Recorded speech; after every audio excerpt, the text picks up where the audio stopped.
Bonsoir la famille. Alors aujourd'hui, nous sommes ensemble pour le secret numéro 3 pour réduire les crises de drépanocytose sans médicaments.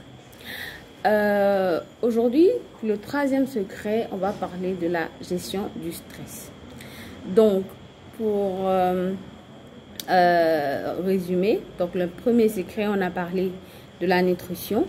Le deuxième secret, on a parlé de... je vous ai partagé un peu l'exercice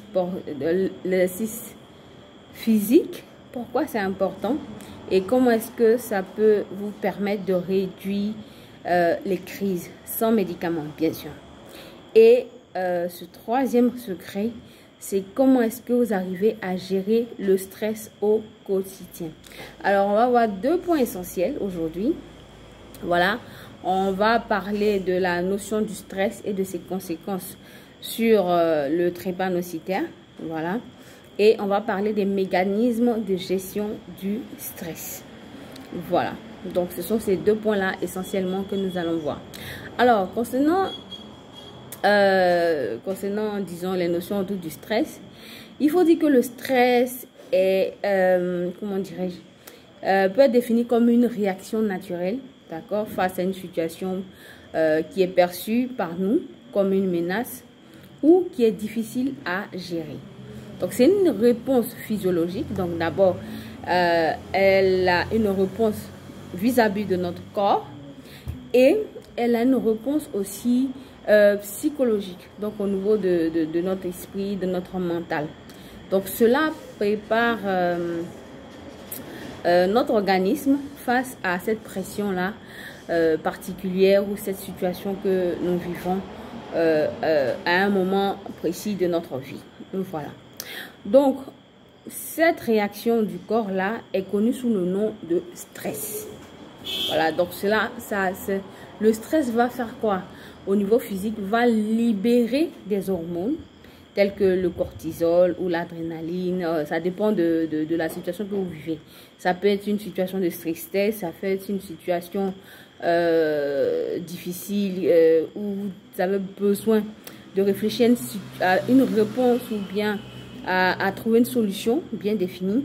Ça peut être aussi, par exemple, vous avez une crise et on ignore, disons, l'origine de cette crise-là, parce qu'on a fait tous les examens et il n'y a pas de problème et on ne sait pas d'où vient la crise, etc., etc. Donc, tout cela va faire quoi? Donc, toutes ces hormones qui ont été libérées par le corps à cause du stress vont vont mobiliser notre énergie, d'accord, pour affronter cette situation stressante. Du coup, on peut se retrouver dans une sorte de... disons, au niveau de notre corps, un peu comme des personnes qui avons perdu le nord, on peut se retrouver avec de la dépression, etc., etc. Voilà. Comment se manifeste le stress? Donc, comme je l'ai dit tout à l'heure, le stress se manifeste à deux niveaux, au niveau physique et au niveau mental. Au niveau physique, il y a la réponse hormonale, donc j'explique, je viens de l'expliquer. Vous avez l'augmentation de la production de l'adrénaline et du cortisol. Donc, ce sont des hormones que le corps va libérer comment dirais-je, dans notre corps. Donc, il y a aussi une réaction cardiovasculaire. Donc, vous avez l'accélération du rythme cardiaque, une augmentation de la pression artérielle et vous allez vous retrouver soit avoir de l'hypertension ou de l'hypotension. Donc, vous allez avoir une tension qui va monter ou une tension qui va chuter. Donc, en fonction de la réactivité de chacun de nous. Parce que nous ne réagissons pas de la même manière parce que nous sommes différents. Donc, nos corps réagissent de façon différente. Voilà. Vous avez aussi au niveau physique des tensions musculaires. Donc, vous allez avoir des contractions musculaires, donc particulièrement au niveau du cou, des épaules, du dos. Vous vous sentez un peu fatigué, vous ne comprenez pas pourquoi. Mais le stress crée toutes ces tensions musculaires-là. Voilà. Vous allez aussi avoir des troubles digestifs. Pour certains, c'est le trouble digestif. Donc, certains, lorsqu'ils sont stressés, ils ont mal au ventre. vous ne savez pas ce que vous avez mangé et puis vous vous retrouvez à avoir mal au ventre. Donc, le stress va provoquer une réduction de l'activité digestive. C'est-à-dire, vous mangez, vous n'arrivez pas à digérer, vous êtes ballonné, vous avez peut-être un trouble gastro-intestinal, etc., etc. Donc, c'est un peu une des manifestations physiques du stress. Vous avez aussi à avoir ce qu'on appelle un problème respiratoire. Donc, le rythme cardiaque, on en a parlé tout à l'heure. Et si le rythme cardiaque n'est pas bon, vous n'arrivez pas à respirer convenablement. Donc, il y a des personnes qui sont stressées. Par exemple, elles ont le souffle coupé. Donc, lorsqu'elles ont le souffle coupé, ça les empêche, par exemple, de bien respirer. Donc, du coup, elles se retrouvent à suffoquer. Donc, voilà un peu les 5 manifestations. Dites-moi en commentaire quelles sont les manifestations, comment se manifeste le stress chez vous. Voilà. Maintenant, en deuxième partie, on va parler des manifestations émotionnelles, donc qui sont liées à nos émotions, qui sont liées à notre mental. D'abord, la première manifestation, c'est l'anxiété. Lorsque vous êtes stressé, vous avez ce sentiment d'inquiétude, d'appréhension, on a peur, on ne sait pas. Mais pourquoi, par exemple, on a une situation qu'on est en train de vivre, on a peur, on ne comprend pas. Vous êtes souvent irrité, donc l'irritabilité. Donc, vous êtes, comment dirais-je, tout le temps énervé. Vous ne savez pas pourquoi, mais quelqu'un parle, vous énervez, vous commencez à insulter, vous dites des choses qui ne sont pas vraiment intéressantes. Voilà. Donc, il peut arriver que pour certaines personnes, le stress peut provoquer l'irritabilité. Donc, vous êtes énervé. À tout moment, vous êtes énervé. Ça veut dire que vous êtes en train de stresser. Voilà. La troisième manifestation, c'est la dépression, éventuellement. Donc, votre état mental, si vous êtes trop dans la tristesse, c'est-à-dire quoi, la situation de stress que vous vivez vous met dans un état de tristesse et vous avez perdu l'intérêt à toute chose parce que vous êtes triste, vous ne comprenez pas pourquoi, par exemple, vous vivez cette situation de douleur incessante, vous vivez cette situation difficile et c'est infernal. Quatrième manifestation émotionnelle, c'est les troubles du sommeil. Parfois, lorsque vous êtes stressé, vous n'arrivez pas à dormir la nuit.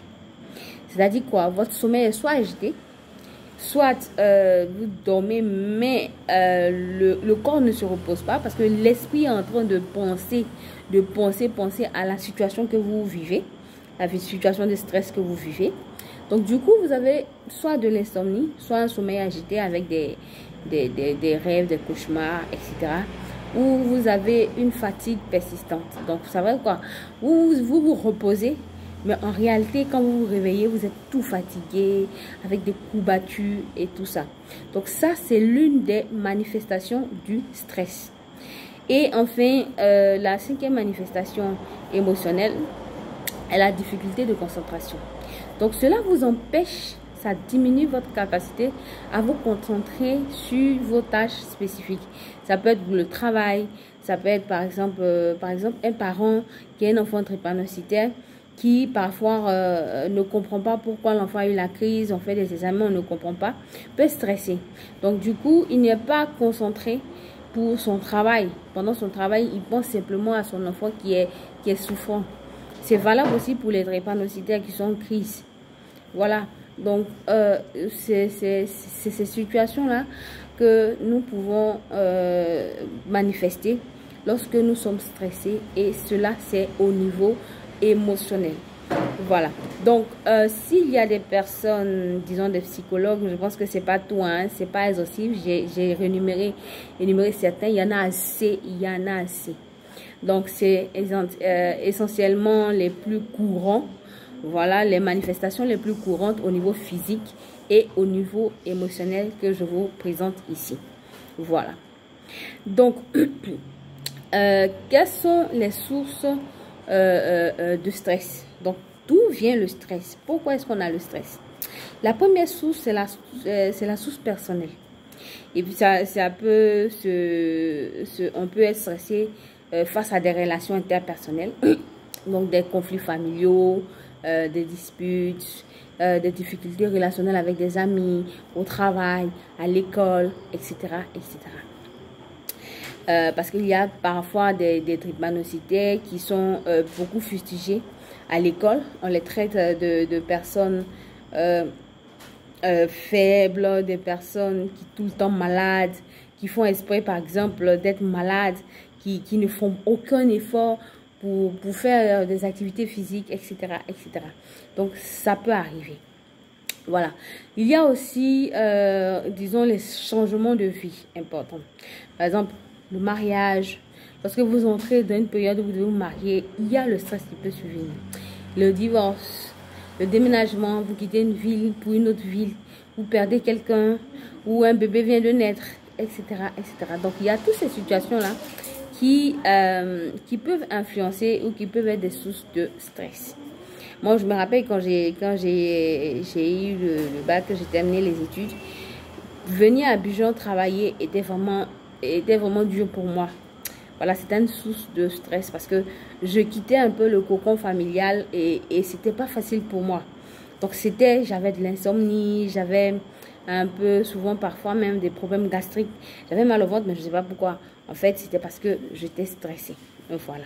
Donc chacun de nous va manifester le stress émotionnel et physique de différentes manières en fonction de son vécu et en fonction de la manière dont il perçoit la situation et de la manière dont il arrive à comprendre et à vivre cette situation. Voilà. Ensuite, il y a les problèmes de santé éventuellement.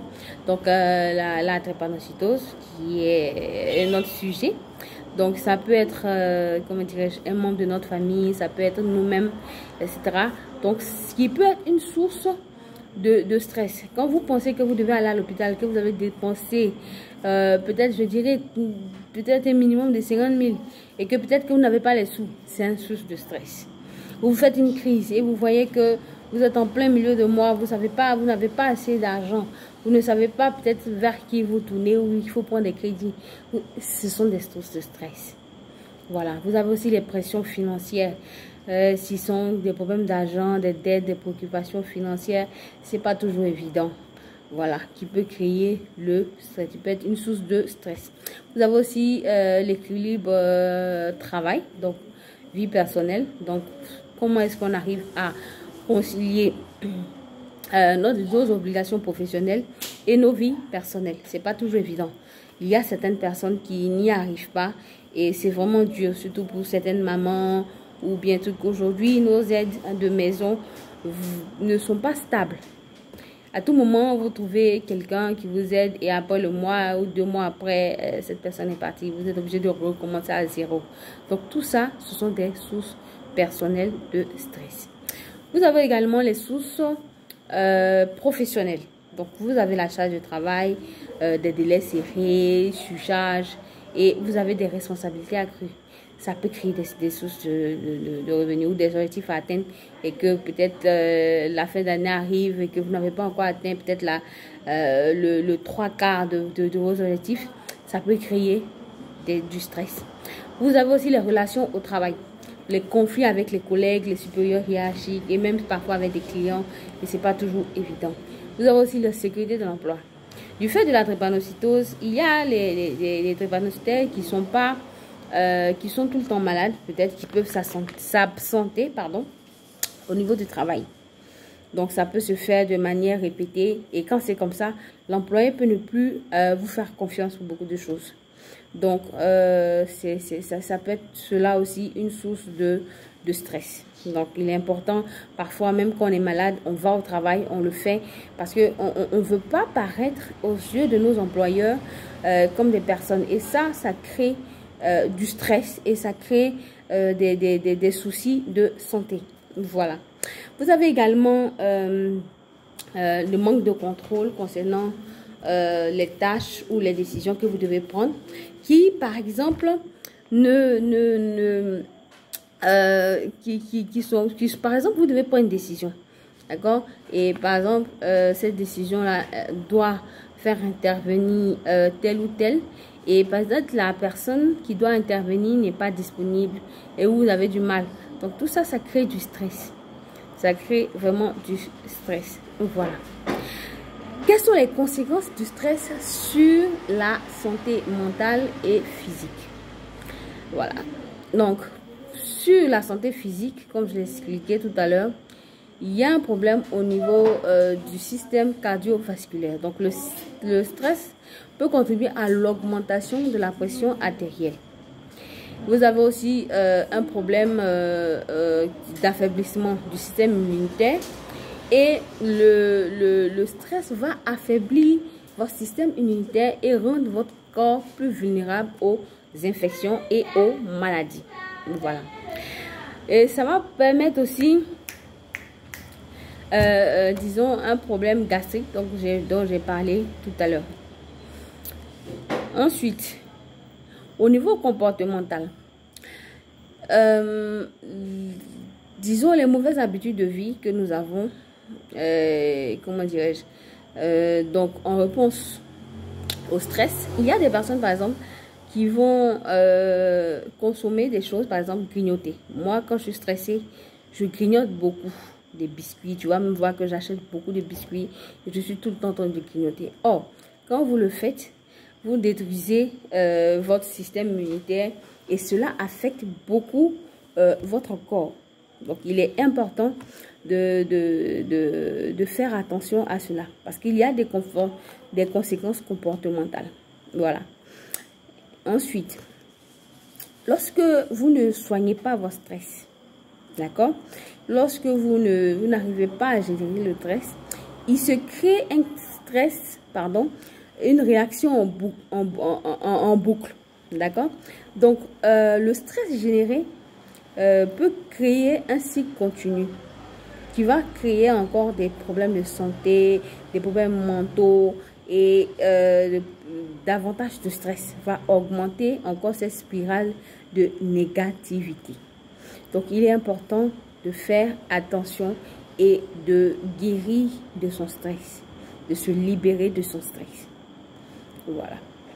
Concernant maintenant le drépanocytaire, quels sont les effets du stress sur le drépanocytaire? Bien, donc le stress chez le drépanocytaire va créer ce qu'on appelle une vasoconstriction. La vasoconstriction, c'est quoi? C'est que les vaisseaux sanguins vont se contracter. Du fait que vous libérez des hormones, du fait que votre organisme est agressé par le stress, donc vous avez des problèmes gastriques, vous avez des problèmes, en tout cas le système immunitaire n'arrive pas à bien gérer son métabolisme. Vous vous retrouvez à quoi? Vous vous retrouvez à avoir des vaisseaux sanguins qui vont se contracter. Et quand ils se contractent, cela va faire quoi? Va créer automatiquement des crises vaso-occlusives. Donc, il est très important de gérer le stress, d'arriver à l'identifier. D'abord, ça c'est le premier point. Identifier le stress grâce à ces différentes manifestations dont j'ai parlé en début de la vidéo. Et essayer de vous libérer de ce stress-là. Le deuxième effet que le stress a sur le drépanocytaire, c'est qu'il affaiblit le système immunitaire. Donc, en affaiblissant le système immunitaire, cela rend les drépanocytaires plus susceptibles aux infections. Donc, du coup, quand vous êtes vous avez du stress et que vous êtes souffrant, vous avez une crise, vous faites des examens, on vous dit non, il n'y a pas de palu, il n'y a pas d'infection, etc., etc. On ne sait pas qu'est-ce que vous avez en fait. Mais en réalité, c'est parce que vous avez un stress. Or, le stress est une maladie qui n'est pas visible en fait. Elle ne se manifeste pas dans le corps où on va voir cela. La seule manifestation au corps, c'est la libération de l'adrénaline et du cortisol, ces hormones-là. Donc, quand vous arrivez à identifier cela, vous allez voir que vous arrivez à trouver des méthodes qu'on va voir tout à l'heure pour libérer ce stress et vous avez un corps plus sain et ce qui vous évite drastiquement les crises vaso-occlusives. Voilà. Vous avez aussi le troisième effet que le stress a sur les symptômes de la drépanocytose est l'inflammation. Donc, le stress chronique, donc si vous ne le soignez pas, vous ne l'identifiez pas, donc le stress chronique peut faire quoi? Peut contribuer à une inflammation systématique, donc systémique, ce qui peut aggraver les complications, donc telles que les douleurs ou les dommages aux organes. L'organisme du drépanocytaire est, disons, un peu fragile. Donc, il est important de faire attention et de maîtriser, de comprendre les différents mécanismes de gestion du stress pour éviter l'inflammation de votre système immunitaire et de votre corps. Voilà. Le quatrième effet que le stress peut avoir sur le drépanocytaire, c'est la réduction de l'oxygénation. Donc, puisque le stress va augmenter votre rythme cardiaque, donc cela va entraîner une respiration rapide et superficielle. C'est-à-dire quoi? Au lieu de respirer de façon profonde, c'est-à-dire quoi? Respirer, prendre l'air que vous avez autour de vous et l'insérer grandement dans votre corps, simplement, vous n'arrivez plus à le faire, vous respirez de façon superficielle et votre corps n'est pas oxygéné. Donc, du coup, s'il n'y a pas d'oxygène et qu'il n'y a pas de transport d'oxygène, automatiquement, il y a réduction de l'oxygénation. Et cela fait quoi?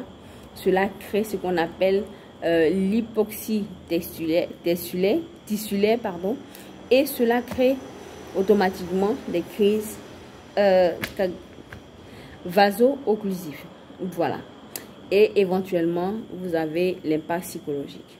L'impact psychologique qui est le plus important, qui peut créer des dépressions pas possibles. Il y a des drépanocytaires qui parfois vivent dans la dépression et c'est pas toujours évident pour eux. C'est vraiment pas évident pour eux. Et toutes ces conditions-là peuvent aggraver la perception de la douleur et affecter négativement la qualité de vie du drépanocytaire. Alors, quels sont les mécanismes de gestion de stress? Alors, une fois que vous avez identifié les manifestations du stress à votre niveau, que vous voyez que vous êtes dans une situation un peu difficile que vous vivez, il est important de trouver des méthodes pour évacuer ce stress-là. Alors, c'est le premier, disons, la première solution que je vous propose, que généralement les thérapeutes proposent, c'est la respiration profonde. Lorsque vous êtes dans une situation de stress, apprenez la respiration profonde. C'est quoi la respiration profonde? C'est une technique de respiration simple et puissante qui permet de faire quoi? De réduire le stress. Comment on le fait? Donc, elle implique une respiration par le nez et non pas par la bouche. Voilà. Parce qu'il faut faire attention. Respirer par le nez. Dieu a créé le nez pour respirer et non pas la bouche. Généralement, quand j'en parle, beaucoup disent non, mais nous on respire, mais par le nez. Non. Si vous souhaitez, vous faites une expérience. Vous fermez la bouche pendant près de, disons, je dirais 30 secondes. Et puis vous tentez de respirer avec le nez. Vous allez voir que vous avez tendance, c'est comme si vous êtes étouffé, vous avez, comme si quelqu'un vous a mis la bouche, pardon, la main sur la bouche ou vous a fermé le nez. Vous n'arrivez pas à respirer. Pourquoi? Parce qu'on respire de façon superficielle. Or, un drépanocytaire doit apprendre à respirer. Et on apprend à respirer par le nez parce que c'est l'organe qui a été créé par Dieu pour nous permettre de faire entrer l'oxygène dans nos poumons. Voilà, et dans notre corps. Lorsque vous respirez par la bouche, vous envoyez l'oxygène où? Dans votre estomac. Or, l'estomac n'a pas besoin d'oxygène. D'accord? Il n'a pas besoin d'oxygène de cette manière-là. Il a besoin d'oxygène par l'intermédiaire de nos globules rouges qui vont transporter cet oxygène-là à travers les vaisseaux sanguins. Donc, la respiration profonde, c'est-à-dire la respiration par le nez, va vous permettre de faire quoi?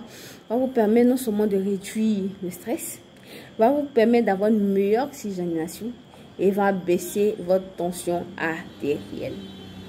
Voilà, je vais faire une vidéo complète sur les mots de respiration. Mais là, nous parlons de techniques pour ne plus avoir, par exemple, de crise. Voilà. La deuxième méthode, c'est la méditation. J'en ai parlé quand on faisait le challenge chaque jour. Mais la méditation aussi permet de faire quoi? À l'esprit de se libérer et de se concentrer sur des pensées positives, sur des pensées plus gaies qui vont nous permettre de faire quoi? De réduire le stress et l'anxiété. Et cela va nous permettre de faire quoi? D'améliorer non seulement notre concentration, de nous soulager des tensions physiques.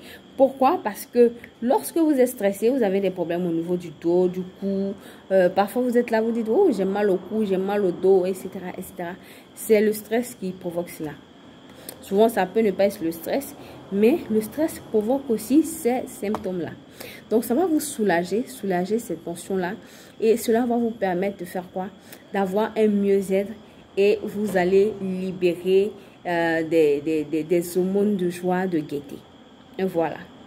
Donc, voilà un peu les deux méthodes, la respiration profonde et la méditation, qui sont deux éléments importants, deux stratégies importantes qui peuvent vous aider à vous libérer du stress.